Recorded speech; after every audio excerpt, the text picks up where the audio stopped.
All right, welcome to another live Couch GM podcast. I'm joined with Will Ortner. Today, we're going to be talking about all things Pac-12 Championship. We'll get into some other college football conference playoff games, the college playoffs specifically, after this week. And then also maybe talk about some Cam Ward and some other players that there's been some rumors with NIL offers that might affect where they're going to be playing next year. So, Will, thanks for joining me. Let's get into the Pac-12 championship game. It's going to be a big one. Oregon Ducks versus the Washington Huskies in Vegas on Friday. So what are your thoughts? Well, I think it's the most important game in Pac-12 history. And I don't feel like that is an over-exaggeration. I don't feel like it's hyperbolic. When you look at it, it is literally a quarterfinal game to get into the playoffs. Because if UW wins, UW's in the playoffs. Guaranteed. No ifs, ands, or buts about it. If Oregon wins, I think 99 to 95 at worst case scenario, you're getting into the playoff as well, right? So it really does feel like it is already a playoff game. It's a playoff game without it being a playoff game. And it's so fitting that it's the last Pac-12 game ever, because with the conference folding, you need to go out with a bang, and you're getting one of the biggest rivalries, if not the biggest rivalry in the Pac-12. It is UW, it's Oregon at the height of their powers, and they're going to go head-to-head in a rematch of probably the best college football game this year, if not the best. Top three easily best college football games this season. It's going to be electric. It's going to be down in Vegas, so there's going to be no excuses of like, it was raining, so we couldn't throw. There's going to be no excuses of, it's cold, it's snowy, so we couldn't do these things. It's manu-a-manu, and you're just going after it. It's going to be – it's the best way to start off championship weekend. I'm so excited. I can't wait for the game. And right now the line is Oregon 9.5. Yeah. They're favored by 9.5. Washington has won, I believe it's 6 one-run games or one-score games to where they played in a lot of close games. They played just well enough against even the mediocre teams to just squeak out wins. In the Apple Cup this week, it was a great game. A lot of penalties, like 17 penalties total. A lot of laundry on the field, but they ended up beating the Cougs 24-21 in Seattle. It keeps them undefeated. I believe I heard that they're the first team in the Pac-12 history to go undefeated 12-0. In Pac-12. In Pac-12. In Pac-12. In Pac-10, a bunch of teams did. But in Pac-12, they are. Everyone's then going to jump. You're also the only team to never win. I was going to say they're the only team to go 0-12. Right.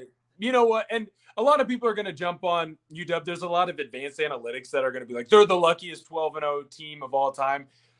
I disagree. They are a quality football team.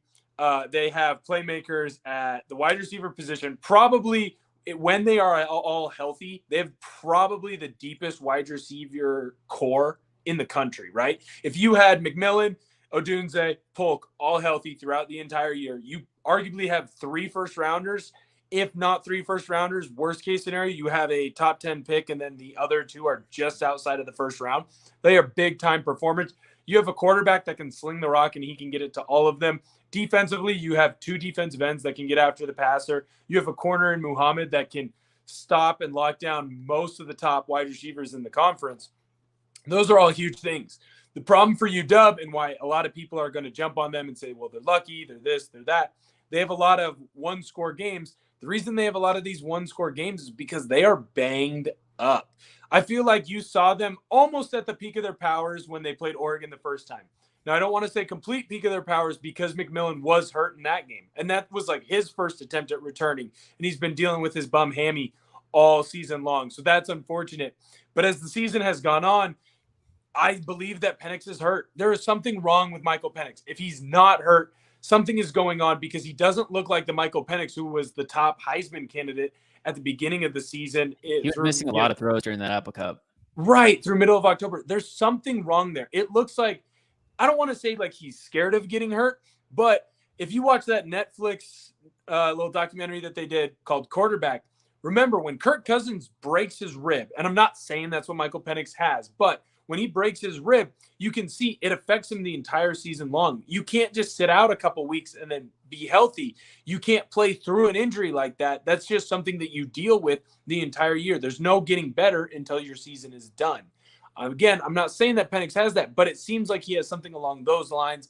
And whenever he's about to get hit, he seems to turtle because, hey, man, if I had an injury in my midsection, I don't want to get hit in my midsection. Totally understand that. So it seems like he's protecting himself on that final drive. I mean, he threw 2 balls that really there were opportunities for those to get picked off. So Yeah, when the I same watch guy this almost game, picked it off twice. right. So when I get ready for this game and I get ready to watch this game, I think the reason that Oregon is favored so high isn't because of a lack of respect for UW. It's more so of when you look at the eye test, they don't seem all that healthy. It seems like they've been bit by the injury bug. One of their DNs, ZTF, he got hurt in the last game. Polk hasn't been right. His numbers have dropped drastically the last 2 games. Odunze, like that cat's unbelievable. He's probably going to be the second wide receiver taken off the board. He's top of the line, top tier. But it seems like McMillan's still fighting through injuries.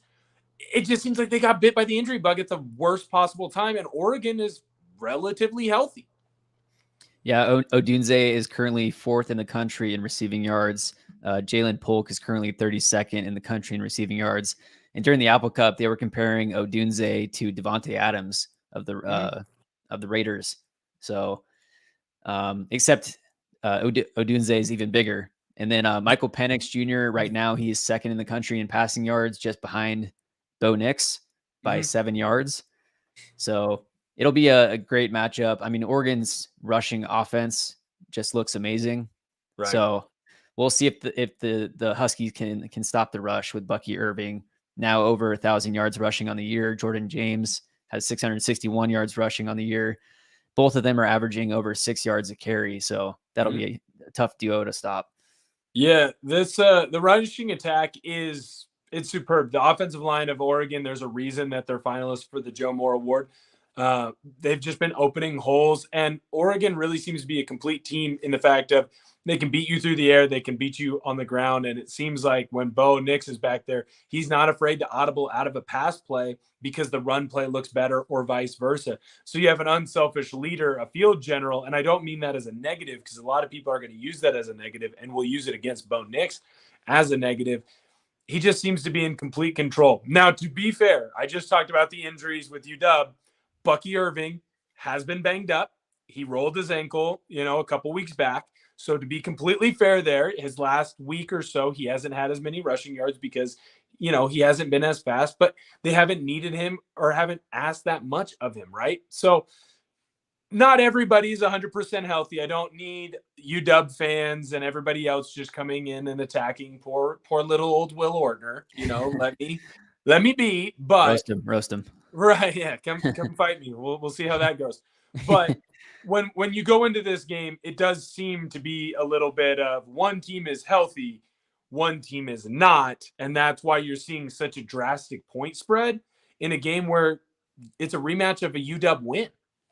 Yeah, so if Penix is injured or slightly injured, also Dylan Johnson was really struggling during the game. You saw him hobbling off on the sideline multiple times. Yep. He was still able to get, let's see here, 21 carries, 82 yards still on the day for the Apple Cup. But yeah, it'll come down to health for the Huskies for sure.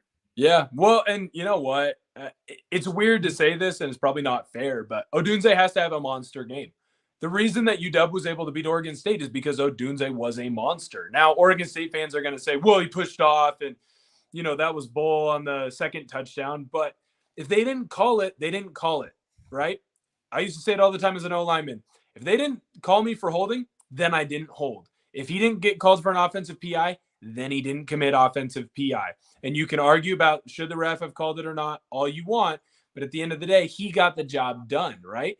And so I feel like for UW in this game, with McMillan still dealing with his hamstring, Polk kind of seeming to take a step back, you got to have a big-time player step up in this moment, and this is where it has to be Odunze. If UW wins this game, I think it's going to be because Odunze has an absolutely behemoth of a game, right? Where a couple hundred yards, 2 or 3 touchdowns, he's doing stuff in the return game. I think for UW to win, they have to do that. And then defensively, they have to create turnovers. They have to do something that Oregon really hasn't dealt with this year, and that is someone turning over Bo Nix. Bo Nix has 2 interceptions on this year. One, it's a great play by a defensive end dropping into coverage to get an interception in the Colorado game. And the second one, he throws it right off his brother's face. It literally Yeah. hits his brother's helmet and goes, I believe it was against WSU, correct? It was against your Cougs, and that's how No, they it got was. that interception. It was either I your could be Cougs wrong. or it was your Cougs, because Okay. otherwise it would have been Stanford. So Well, we'll take it, I guess. right. So against the Cougs, those are his 2 mistakes this year, right? He's been basically perfect. So UW's going to have to figure out a way to either get after the passer with just Trice or with a banged up ZTF, or they're going to have to find a way to turn over Bo Nix, because otherwise no one's really stopped this Oregon offense. The thing that I'm interested in watching too, when Oregon has gone up against offenses that they're a little more worried about, Oregon will slow the game down. Now, Will Stein, the offensive coordinator, and Bo Nix, they want to run at that blur style offense. They want to go fast. It's air raid. It's fast. It's quick. It's up tempo. It's not quite the same as Chip Kelly, but it's pretty darn quick. When they went and played USC and they were playing against Caleb Williams, what did they do? They slowed everything down. There was no rushing to the line. While they might not have huddled, they were running the play clock down to 10, 8, 5 seconds left before they snapped the ball to keep the ball out of the hands of the opposing offense. With an offense like UW, I think that might be a smart play for them as well. You know, yes, I've been saying Penix is banged up. Doesn't mean he's still not a really good quarterback. Doesn't mean he still doesn't make big time plays when they need it. If he didn't make those plays, they wouldn't be undefeated right now. So I would look for Oregon to kind of slow stuff down offensively and not try and run that blur. Don't be shocked if you see a couple touchdown drives for the Ducks where it's 7, 8 minutes long. It's going to be a fantastic game. That's going to be Friday at, let's see here, 5:00 Pacific. So make sure to tune into that one. This begs the question, if Washington wins, they're going to be in the playoffs. There's currently, Georgia's 1, Michigan's 2, Washington is 3, Florida State is 4. If all 4 of those teams win out, then that's kind of what the playoff picture looks like. That's going to be set. If Oregon were to win, they'll be 12-1. Washington will be 12-1. I would assume that the Ducks would jump the Huskies. I mean, they would be 1-1 on the year, but just with the matchups that they've had. And I mean, I guess, does it depend on what the game looks like on Friday? If Washington were to lose, could they still stay in the playoffs? Or what do you think on that? I don't think there's a world where the Pac-12 gets 2 teams in. Now today, I was on with Isaac and Suk, and we had Hugh Offel. He's the sportsbook manager out at A. He does believe that there's a world where UW can still stay in. I think everything has to go perfect. Like, you have to lose by a field goal, same kind of deal where you're driving down. You should have won the game. You're the ones that got stopped on 4th down 3 or 4 times. I think that's the only way that UW has a fighting chance. And I still don't think that you get in, because when you look at it right now, your 1-loss teams, you've got Alabama at 1 loss who's in their championship game. You've got Texas who's at 1 loss who's in their championship game. In the situation for UW to get in, Florida State's going to have to lose, and that will put them at 1 loss. And then you could possibly have Georgia at 1 loss. If Alabama were to beat Georgia, you're going to have Ohio State at 1 loss. And when you look at it, UW's not going to be a Pac-12 champion in that situation, in that scenario, right? So if they're not a Pac-12 champion, they're going to have to hope that Texas would have to lose, Alabama would have to lose, Florida State would have to lose, and then you'd have to hope that because it was close, they put you in over Ohio State, one of the most prominent blue blood dynasties in all of college football.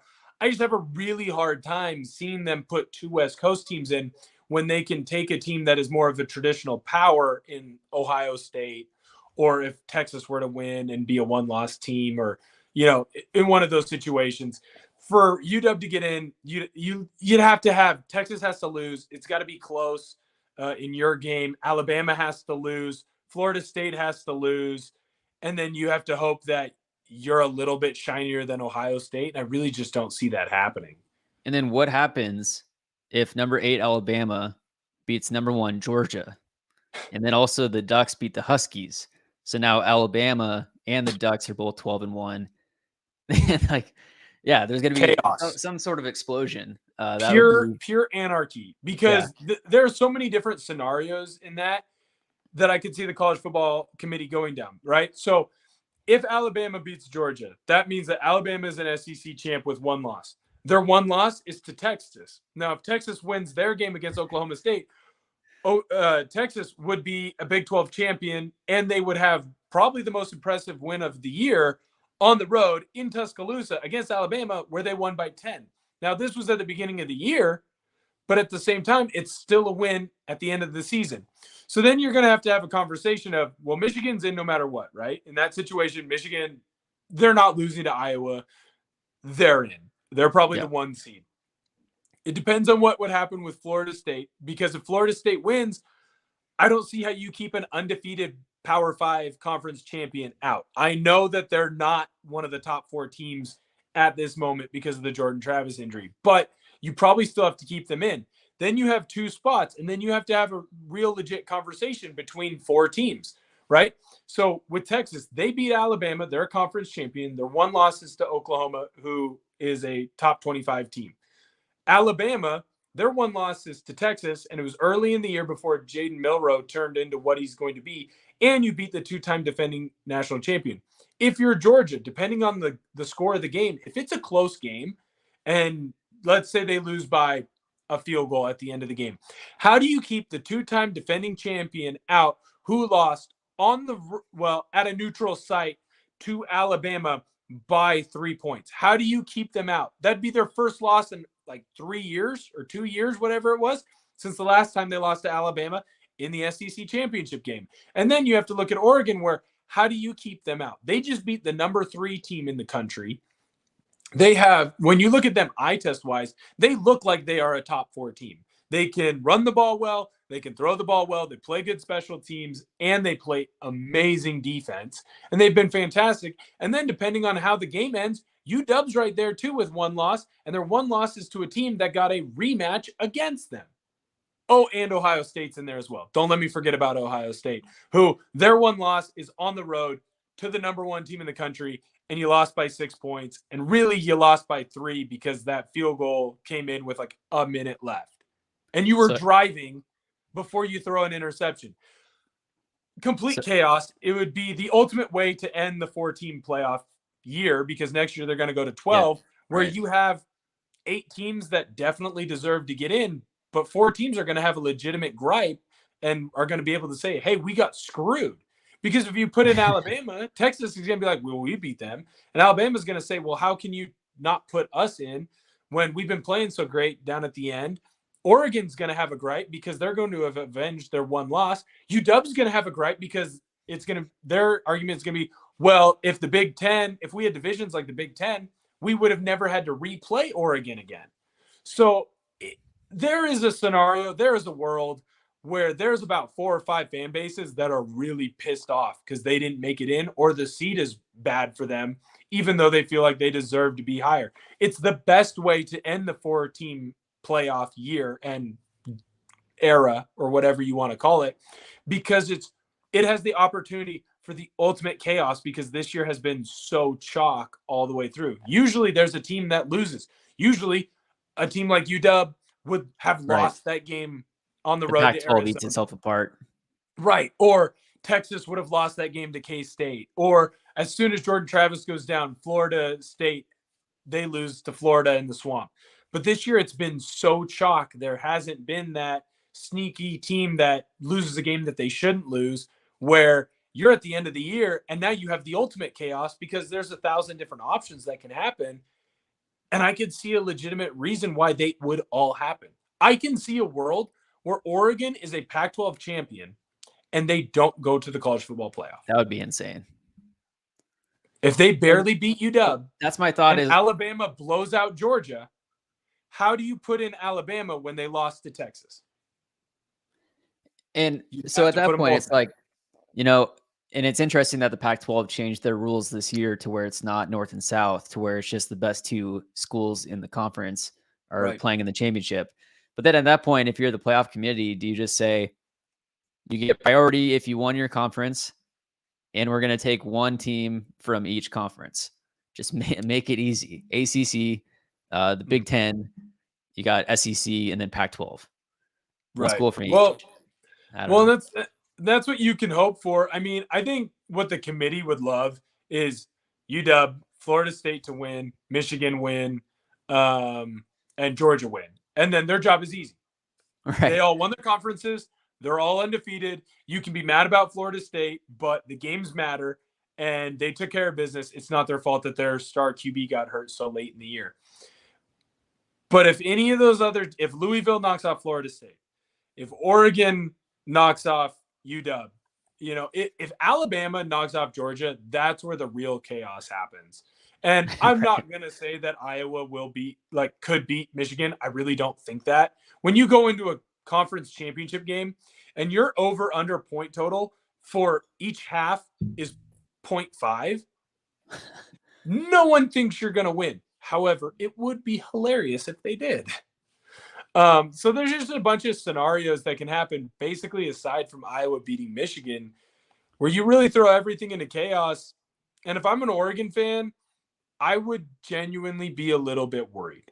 Because if you are a college football voter, right, and you're voting for the playoff, and you don't come from the West Coast,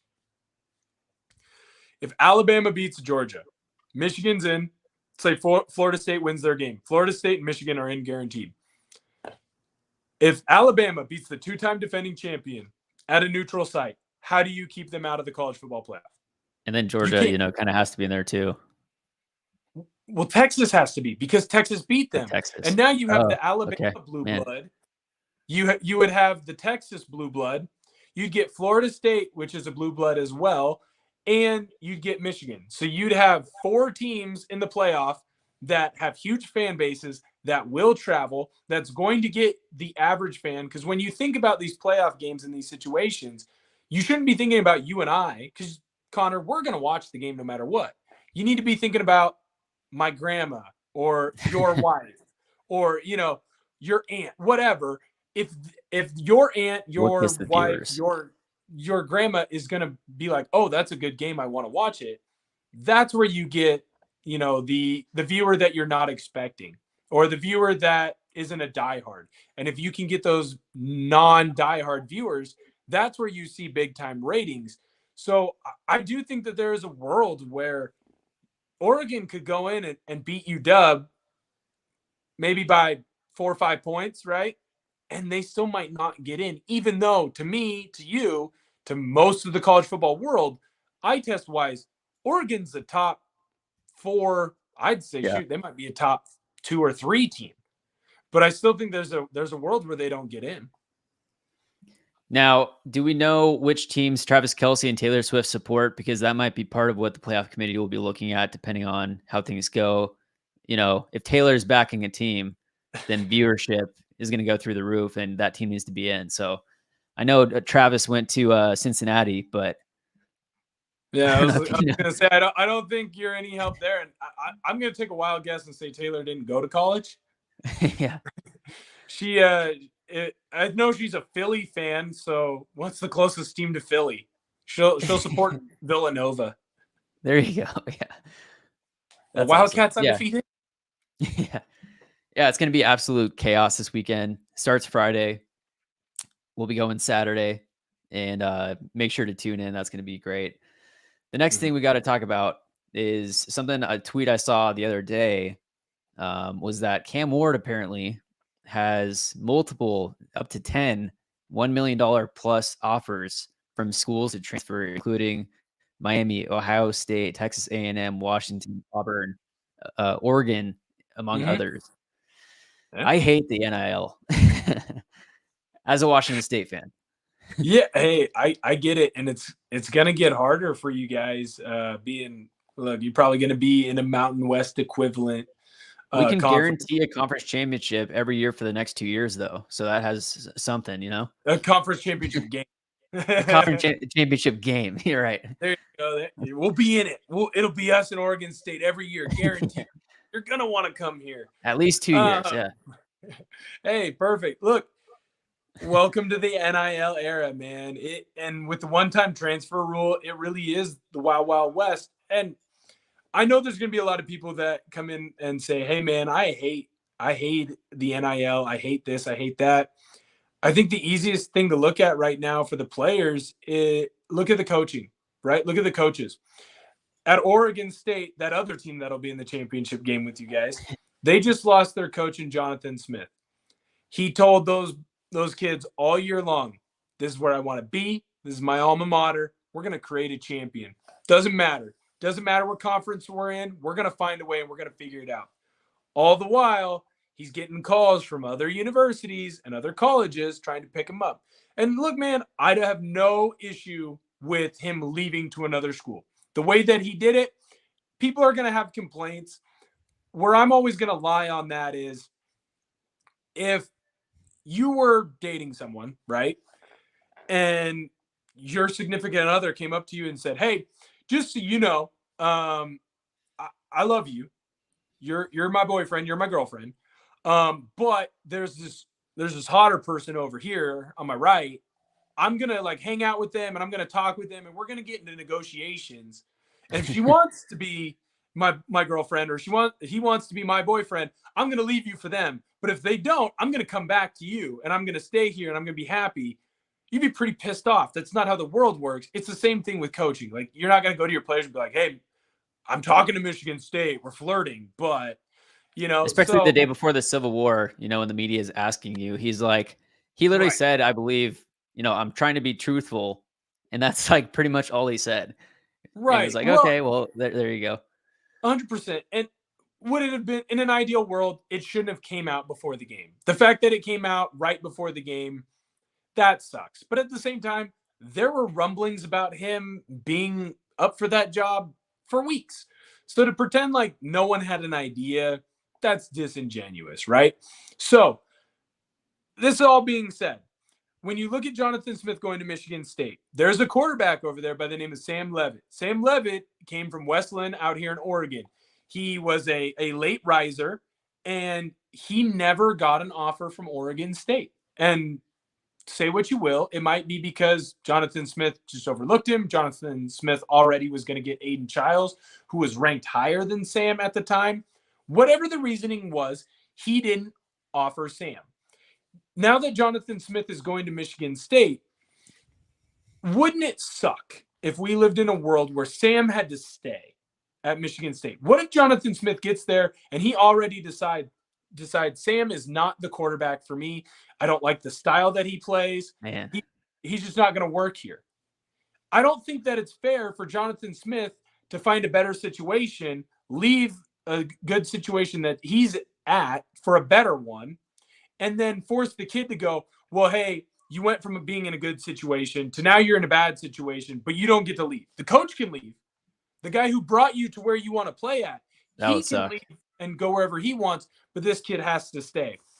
I just don't think that that's fair. There's a reason free agency is in all sports. I think it should be in college football as well. Now, that being said, it 100% sucks for teams like WSU. How are you supposed to compete? Cam Ward, I don't believe he's even officially entered the transfer portal, and he already has 10 teams that are saying, "Hey, here's $1 million." And I guarantee you that number's going to go up Yeah. because there are some teams that really need a big time transfer quarterback.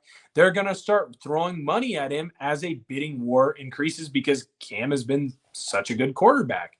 So there are pros and cons to it, no matter which way you look at it. So it sucks, but it's the way of the world.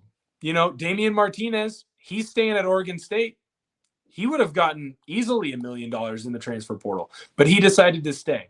So you have to hope at those smaller universities that you can convince those players to stay. You can create an environment where they want to be there. They want to play for their brother next to them, or they want to play for their coach next to them. And also, I'm not sure how NIL exactly works, but can WSU also pay Cam to stay? Yes, but not WSU. So it would have to Like be a donor. boosters. Right. So Donor. NIL is all done outside of the universities. That being said, I'm sure there's a conversation between the donors and coaches Yeah. or people I who are just in charge of. hey, let's find a way to get Cam some extra money. Yeah. I'm sure those conversations happen. And so WSU can come back to Cam and be like, hey man, we can't offer you, let's say the final number is $1 million. Let's just, throw that out there. They could come to him and be like, hey man, we can only get you $750K, but you get to stay here. We are building a winner. We think that we can continue to create with Coach Dickert, and we can continue to move. And hey, we're going to be in an easier conference. They have to let in a group of 5 conference team. Well, all we got to worry about is Oregon State. Everybody else, we beat the tar out of. If we can beat that Oregon Run up State, your stats for the draft next year. right? So there are conversations that can be had. You just, to quote a former president, you just have to understand the art of the deal and figure out a way to make that succeed. Yeah, it's going to be interesting. A lot of movement, I'm sure, in the transfer portal. I've seen a ton of movement out of Colorado, or with the transfer portal. And then actually, I was on a Washington State alumni page on Facebook today, and I saw that one of the linemen for Washington State has already announced that he's not going to enter the transfer portal. Oh. And I forget who it was exactly, but the alumni posted basically saying, "Hey, here's this kid's website. He's got shirts that are for sale. Like, let's go support in whatever way we can. Let's go buy some shirts of this kid, and he should be like the face of WSU because he's choosing to stay and play at WSU, whereas he probably could go make more money elsewhere. So let's support him." So I thought that was pretty cool to see. No, I think that's fantastic. And look, at the end of the day, like, the kids deserve to make money. You're worth what someone's willing to pay you. I'm sure if Michigan State offered Jonathan Smith the same $4 million that he had at Oregon State, he probably isn't leaving. They offered him $7 million. If a kid, Cam Ward, is making $500,000 at WSU and Michigan comes in and is like, here's $1 million, I'm not going to fault him for leaving. Yeah. Like, I'd have a hard time with it as well. Everyone has a number.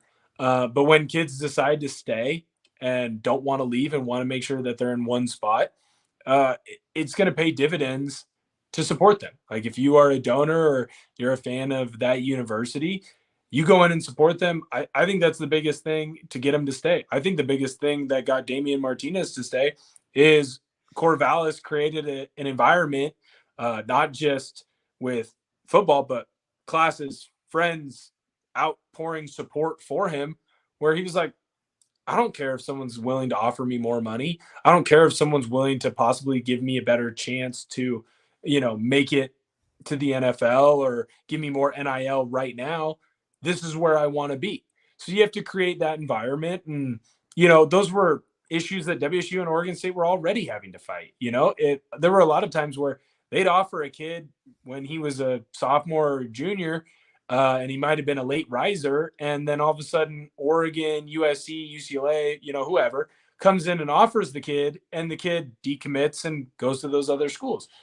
It's the same fight that you've always had to fight. You just now have money involved, or at least more out in the open about it. So my heart goes out for WSU and OSU, but it's not like the fight has changed too much when it comes to recruiting in the NIL, aside from conference play, I guess.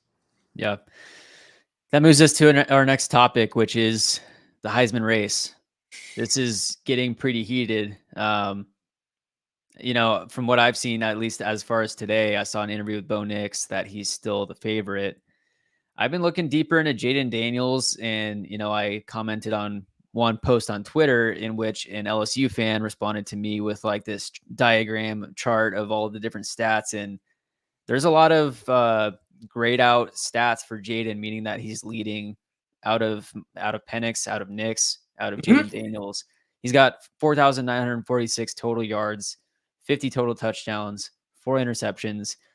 Bo Nix has 4,065 total yards, almost 900 yards less than Jaden Daniels. He's got 43 total touchdowns, 7 less than Jaden Daniels, 2 interceptions, just 2 less than Jaden. And then going from Bo Nix to Michael Penix, there's a clear difference there. Yeah. What are your thoughts on the Heisman race? I think the Pac-12 Championship will decide the Heisman. If Oregon wins, I think you have to give it to Bo Nix. Here's why. Bo Nix, efficiency-wise, is much better than everyone else in college football. And a lot of people are going to jump on him and go, check down Bo, check down Bo, check down Bo. I'm never going to crucify someone for throwing to the open guy. That's your job as a quarter. It's like, well, the pitcher only throws strikes with his fastball. He has to learn to throw strikes with a curveball. It doesn't work that way. And it shouldn't work that way with football as well. Here's where I'm going to push back on the stats. Jaden Daniels, because of the defense that he has on his team, has had to play the entire game for most of the games that he's played this year. Aside from a Mississippi State game, I can't really remember them blowing out too many teams that were FBS or SEC caliber. There are a lot of games where Bo Nix blew teams out and the Ducks, and so Bo got pulled at halftime or at the end of the third quarter. So he has a lot of games where he doesn't finish all the way through, where Jaden Daniels either had to, or like the Georgia State game where they wanted to pad his stats and try and get him a Heisman, LSU left him in the game so that he could get a bunch of yards and a bunch of touchdowns and whatever. That being said, if Bo Nix and Oregon win this game and go to the college football playoff, I don't see how you don't give the Heisman to Bo, because he did what was most important. And a lot of people hate that wins are a quarterback stat, but they are. And Bo would have played superb in every game, even their one loss. If you go back and you look at the stats, Bo outdueled Michael Penix in that one. Michael Penix made one more throw. If Bo makes one fourth down conversion, if he's able, and on a couple of them, they hit his wide receivers right in the hands. Or if Camden Lewis makes a field goal and they win in OT, everyone is talking about how Bo Nix went in and he dominated in that game. If Bo Nix can lead Oregon to the playoffs, there is precedent from the Heisman committee, from the Heisman voters, that they will give the award to the best player, the most valuable player on one of the top teams. LSU is not a top team. Now, there are some instances, Lamar Jackson, where you will have a Heisman winner who wins the Heisman for a team that has no chance at being in the playoffs. Lamar Jackson, his Louisville team, I believe they had 3 losses, the same amount as this LSU Tigers team. Similar stats to Jaden Daniels. There is a shot there for Jaden to get it. But Jaden, in my eyes, gets it only if Oregon doesn't make the college football playoff. Because if they don't, then essentially Bo has done the exact same thing as Jaden. And then Jaden's stats are higher yardage-wise and rushing, even though Bo's might be more efficient. That being said, I just don't see how you don't give it to Bo. Like, he's been absolutely fantastic this season, and he's put his team in the best spot to win. And when you watch games with the eye test, when they've needed Bo most, he has showed up. Jaden Daniels didn't show up against Florida State at a neutral site at the beginning of the year. Jaden Daniels didn't look that good against Alabama, when they played him. Jaden Daniels has had a lot of instances where he could have taken over, and he didn't. He dominated those FCS teams, but he didn't do enough to win the big-time game when it mattered most. If Bo's able to do that on Friday, I don't see how you give that vote to anyone else.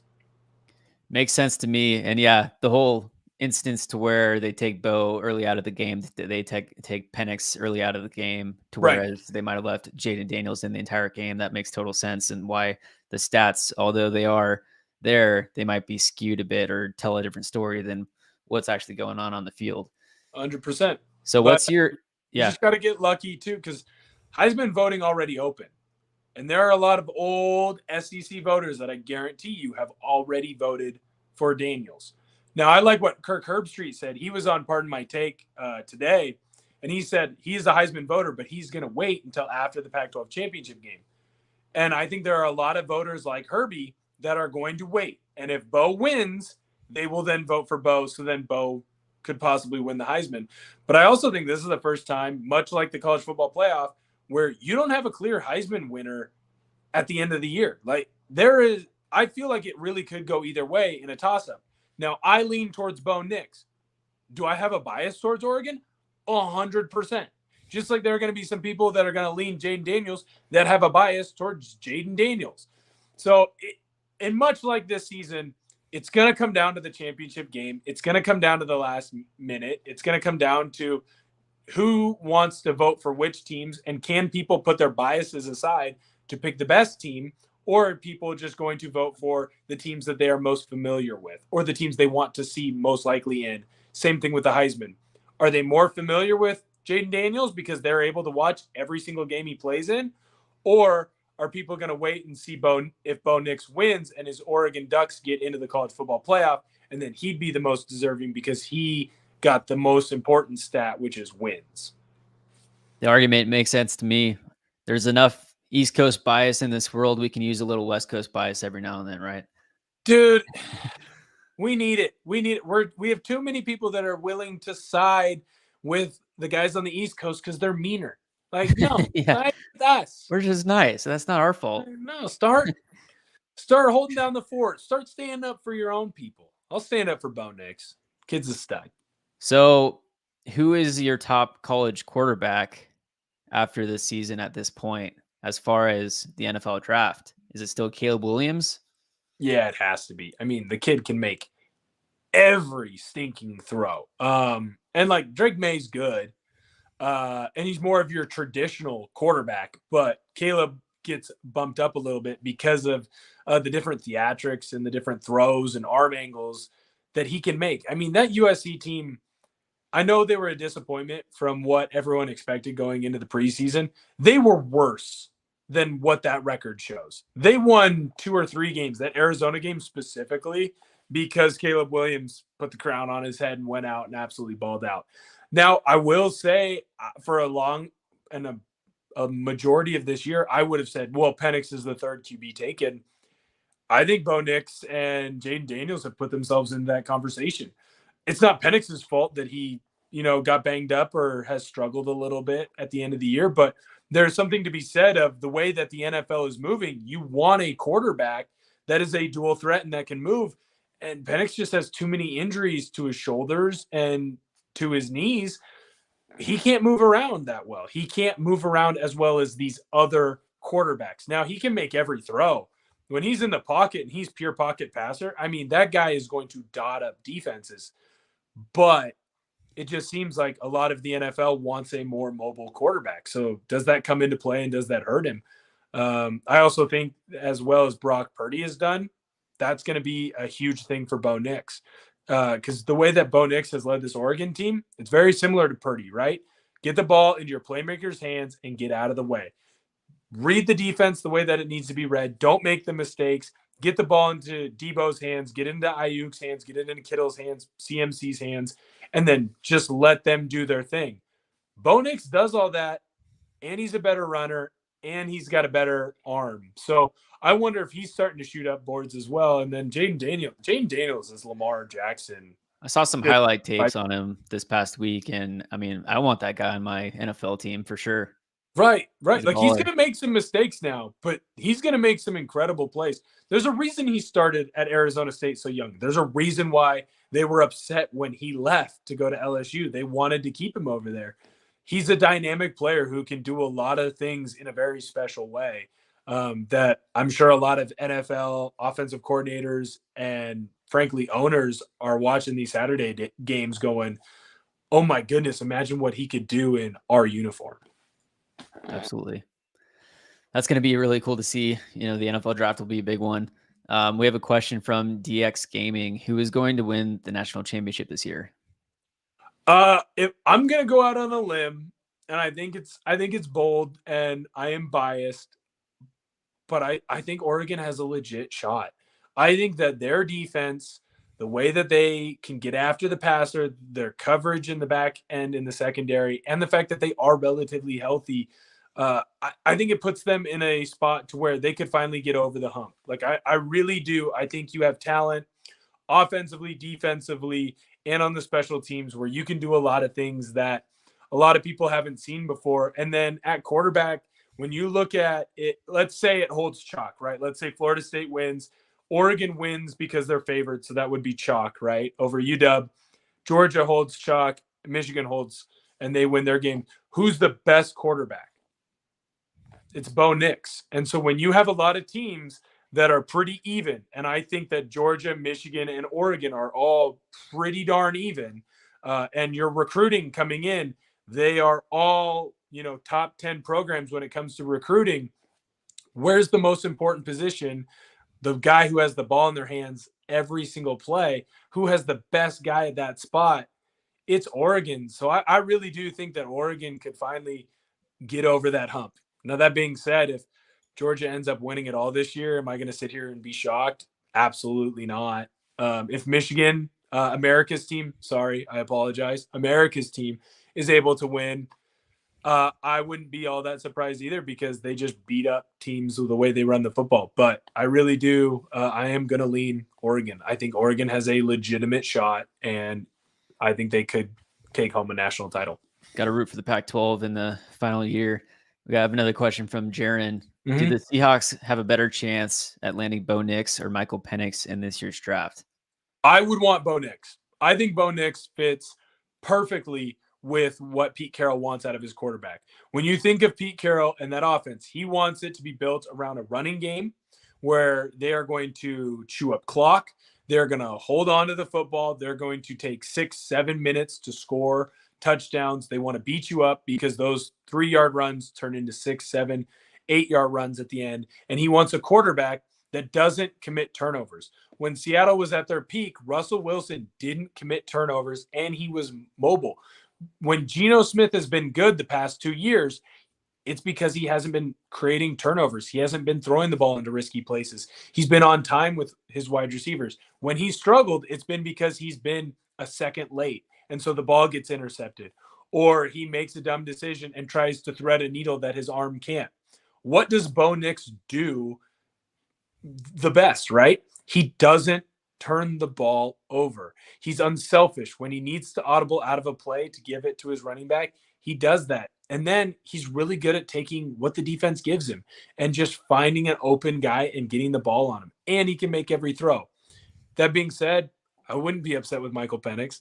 His arm is stupid. He can make every throw. He's not going to be able to move around as well as Nix, but that doesn't matter, because if you have an offensive line that can protect him, he will just pick defenses apart. That said, I want Bo, and I've been saying I would have wanted Bo in that system probably for the last 7 or 8 months. I mean, shoot, I think if it could all be done again and they could have gotten Brock Purdy, I think Seattle would have. Like, it just fits the type of quarterback that Pete Carroll wants. Pete Carroll doesn't want Patrick Mahomes. Yes, but it's because Carroll's a defensive guy. And when you're a defensive guy, you want to create turnovers. So when you are designing an offense, you want a quarterback that doesn't create turnovers and doesn't turn the ball over. And then to answer the question about like who they have the better shot at, the Seahawks right now, they're 6th place in the NFC. So that would put them about like 12th right now in the league total. So they'd be in the lower half of the draft. So unless they were to trade up, I mean, I'm curious how many quarterbacks are going to be going in the draft and how soon. Are you going to have 4 quarterbacks in the top 15? Well, and that's where it gets weird, because we don't know where everyone's going to land and like what trades, like right now, Carolina has the 1 pick, but that 1 really goes to Chicago. And then you have to have the conversation of, well, does Chicago go take Caleb Williams and completely give up on Justin Fields? Seahawks trade for Justin Fields. I don't want Justin Fields. I want no part of Justin Fields. I don't think he reads the defense really well. I think he creates a lot of turnovers. And frankly, if I'm a Seahawks fan, if I'm a Bears fan, I don't want Justin Fields. But it brings up another team, the Arizona Cardinals. The Cardinals are going to be ahead of you in the draft. Kyler Murray's been a pretty darn good quarterback. And, I mean, he's coming off his ACL surgery. He hasn't looked half bad this season. So at Arizona, I could easily see them being a team that wants to go and get a quarterback. So they might be in, the Bo Nix, Jaden Daniels, Michael Penix category. Or they could look at it and go, hey, you know what? We want to run it back again with Kyler Murray. So those are all options too. Also, the New York Jets, Aaron Rodgers, Rodgers is coming back like 21 days. He can be activated, right? Yeah, and I know that would be insane if he came back from an Achilles that quick. That's ridiculous. Right, he was walking like 2 weeks after. it's insane. But even if he does come back, Zach Wilson's done. Aaron Rodgers has what, 1 year, 2 more years tops, right? Like he really isn't going to be around that much longer. So would it shock you if the Jets went out and they grabbed a quarterback that could learn under Aaron Rodgers for a year or two before they finally take the reins? Mm-hmm. So there's a lot of options like that are still out there and open for the draft. Why I don't really look at mock drafts until playoff time, because right around playoff time, then it makes sense to be like, okay, the top, There's a whatever. lot of season left. Right. The top 15 picks. I mean, if you would have asked me when the Seahawks were going to draft 2-3 weeks ago, I'd have been like, oh, well, they're going to be in the playoffs. They might even win a game or two. Like they have a shot at the division. Now you look at it, it's like, maybe they get that second to last wild card. Maybe they get that last wild card. With the schedule that they have, I think you could ask me in 3 or 4 weeks and I could be like, dude, maybe we could get in the top 10, and we could really get a big time impact quarterback or defensive lineman or, whatever. So there's still too much time to really go into it of like, will they get Penix? Will they get Nix? But it is fun.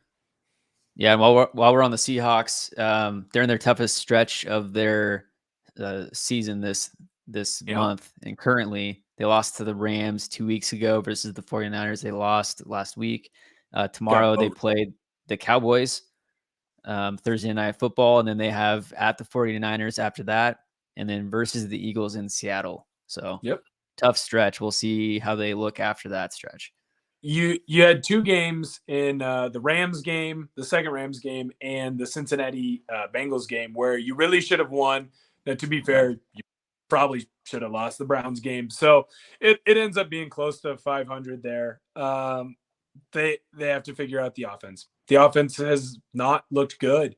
You've had a lot of turnover issues at the quarterback position, but I don't see why you would make a move from that position because the other guy, Drew Lock, didn't look like he didn't light the world on fire. There's a reason why Pete Carroll and Shane Waldron are going with Geno Smith. And then I don't know if it is play design, play calling, or just where Geno's looking, but to not have more intermediate routes and more routes across the middle with guys like Jackson Smith and Jigbo or Tyler Lockett. I mean, JSN killed teams. And I know it's college, but when he was running drag routes or slants or, 5 yards and cut across the middle of the defense, knife through, I just feel like there's an area of the field that you can attack. Now, there's a reason why I'm here and they're in the positions that they're in, but I would like to see them try to attack the middle of the field a little bit more. Also, Kenneth Walker, he didn't play last week. He's also listed as doubtful for tomorrow's game. So having your running back out does not help. Also, you got Charbonnet in there, right? Drafted this year, and McIntosh too. I think we're going to get a few more looks at McIntosh as well. I think Charbonnet is good, but like there's a reason that they work best when it's Charbonnet and K9. The losing Walker hurts, but hopefully you get him back soon, and hopefully you get Lucas back soon, and all of a sudden you finally get to see that offensive unit at 100% health, which you haven't seen this entire year. Like at the start of the season, you lost both your tackles. You just got Cross back. You're hoping to get Lucas back here within the next week or so.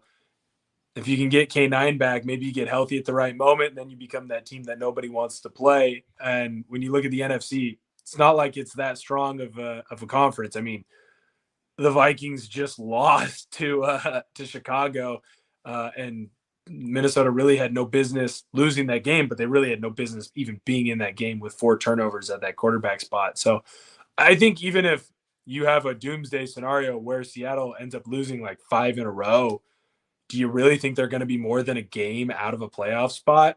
So there's never really a time to tank. You just kind of have to hope that maybe you can steal this one against Dallas, and you're going to have to hope that you can steal a game against San Francisco or Philly, or else you're in a real tough spot. And I remember a few weeks ago I brought up Joshua Dobbs, and I don't think he played too well this past game. So you might have been right on that one. 4 interceptions. Well, Look, the NFL is really good at once defensive coordinators get film of you and know how you want to play the game, they know how to defend you and how to attack you. It's why you see a lot of quarterbacks go through that sophomore slump because, well, hey, these things worked before. Why aren't they working now? Well, guys made an adjustment, so you have to make an adjustment back. I haven't really been able to see Dobbs make that adjustment. It's the same kind of thing that happened in Arizona. Looked really good the first couple of weeks, struggled the last month. Looked really good the first couple of weeks for Minnesota. He might be getting to that struggle point. We haven't had the chance to talk about the Mariners offseason yet, you and I. What are your thoughts on what they've done so far? Sign Snell. Yeah, Oh my seriously. God. He couldn't like it's like if you went to the bar with your buddy and the really hot girl came up and is like, here is my number. And your buddy looked at her and was like, nah, I don't know. You look like you have a really good job. I don't know if I can afford to take you out on dates. And they're like, that's fine. I will go to the taco stand or the Thai food spot. I will go to Papa Murphy's or whatever cheap restaurant you are willing to. I will eat off the dollar menu at McDonald's. Take me on a date. And your buddy's like, don't really like McDonald's. I'm more of a Frosty guy. Like, Yeah. sign him. He's begging for it. Yeah, Sign. he was raising the flag, the 12 flag at the Seahawks game. He was at the Apple Cup. I mean, he's a Seattle native. I've heard rumors that I haven't seen him on stream on Fortnite. He streams on Fortnite a lot, but apparently he's set on there and talked to people saying, "Hey, I'll take a pay cut to go to Seattle. Like I want to play there." So, and when people are asking like, "Hey, why do we even need to sign Snell?" Because we already have a stacked rotation. Well, likely some of that rotation is going to be heading to another city this offseason for bats. So there's going to be a need for pitching, and you can never have too much pitching, especially with what we've seen with Robbie Ray in the past year. With his injury, I mean, he looked like he was back in his Cy Young form, gets hurt in game one. But yeah, the Mariners trade away Eugenio Suarez to the Diamondbacks. The return was questionable at best, at very best. Right. And they're really only saving like $6 million because they also took up Luis Arias's estimated $5 million that they are due to him next year. And it's like, as of right now, things don't look good because right now Luis Arias is your starting opening day third baseman. I don't think that's going to be the case. They got to go sign some impact. You got to replace Gino and Teo. And then you probably have to get a little more depth also on top of that if you really want to be a contender. Right. Or you're just hoping that Canzone or Kelnick or Marlowe or a combination of those guys in the outfield take the next step. Have they really shown that ability? I know Canzone is really, really young and Kelnick is still young. But I almost kind of feel like you know what Kelnick is, which is a decent role player, but probably not going to be that all-star that you were hoping for. And that's coming from Jared Kelnick's Stan account. You know what I mean? Yeah. So as much as I do love him and I do think he gets a bad rap, I think he's going to be a quality major leaguer. He just might not reach that true potential that you were really hoping for. The other thing with the Geno move, to me, I feel like there's an opportunity to move him to a DH. Like you could have went and gotten those bats and you might have gotten the upgrade at third base. Well, you could still use Geno as a clear upgrade and, a locker room favorite at that DH spot. So now that makes me wonder, are you going to try and find that for like Ty France? Like, are you really putting all your money in like Driveline is going to save Ty France, which, I mean, they made JP Crawford one of the best leadoffs in all of baseball. Right. So, I'm not going to come out here and immediately poo-poo it, but it just seems like a really, really big ask. Hopefully there's something else planned there. And maybe it's not, one of those things where they got 54% of the way through the plan and we're just like, this will be fine. Yeah, this should get us 54%.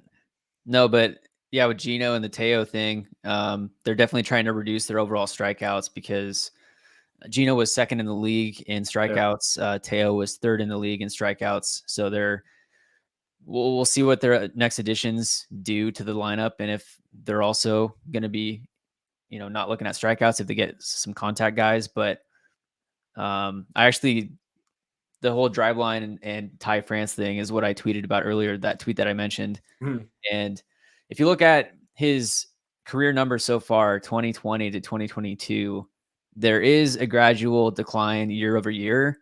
However, since he was injured in 2022, in that game against the A's, he hurt his elbow. Right. From that point forward, he hasn't been the same hitter. And the second half of 2022, it was due to that injury. 2023, it might just be a mental thing. Right. I also have heard that he might be a bit out of shape, that he just didn't put in the work that he needed to. He's a And big so boy. that could also be part of it. So Yeah. it's promising nonetheless that JP Mhm. dragged him into driveline. And Right.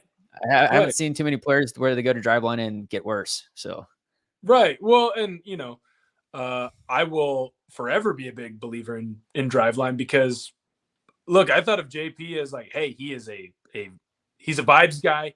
He is a leader. Clearly, people trust him. He's a great defensive shortstop, a guy that you could also move over to second base and play that position if you got a shortstop who's a little bit better bat. But I always thought of him as like, hey, he's going to be your 9-hitter and he's going to have some speed. exactly. And hopefully, every once in a while, he's able to get on base. And after going to driveline, it's like, oh my God, he's a borderline all-star, dude. He's hitting leadoff bombs. Borderline silver slugger. Like he has career best in all these different spots. He now becomes, I feel like he has to be your day one leadoff hitter. Oh, absolutely. And he's instantly a huge deal because you have JP Crawford, who now, if he's getting on base, because he's also has a great eye at the plate and is not afraid to walk. Now Julio, can come up in that second spot with guys on base, and that's huge.